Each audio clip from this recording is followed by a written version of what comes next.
harapan sila ng Diyos para sa atin. Magagalit sa iyo ang Diyos pag hindi ka marunong kumilala ng utang na loob sa magulang.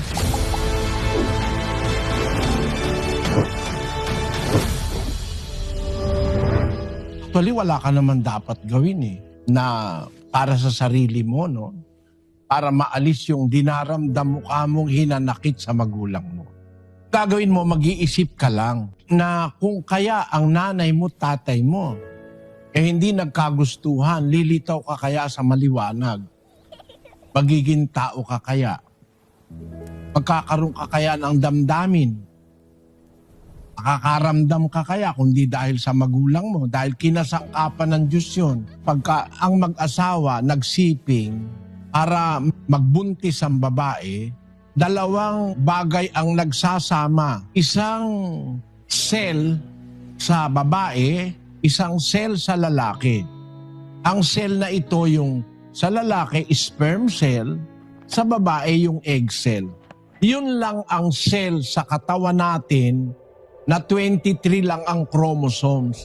Lahat ng cell sa buto, sa balat, sa laman, sa taba, sa lahat ng cell sa buong katawan, lahat ng bawat individual cell may 46 chromosomes.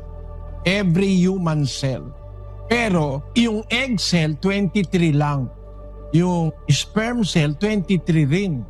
Yun ang nagkikita pag nagtatalik ang lalaki at babae para ma-fertilize yung itlog ng babae, 23 plus 23, makakabuo ng isang cell na may 46 chromosomes.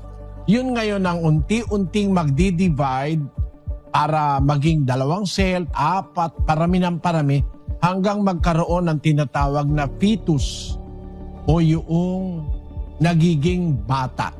Kung hindi sa nanay mo at sa tatay mo na nag-contribute, di ka tao ngayon. Kahit ano pa ang magulang mo, kahit na gaano pa sila kasama, kahit ano pa ang hinanakit na naidulot nila sa'yo, ang gagawin mo lang, kakalimutan mo lang naman yun . Total, di ka naman patay. Kumpleto ka naman. Sa awa ng Panginoon, di ka bulag. Siguro kung pinagmalupitan ka nung ikaw ay bagong panganak, baka hindi ka nabuhay. Wala kasing taong nabubuhay na walang mag-aalaga. Ang tao hindi kagaya ng pawikan. Yung pawikan, pag ipinangitlog doon sa dalampasigan, tatakpan ng pawikan ng buhangin yung mga itlog niya. Pagdating ng tamang panahon, mapipisa yun.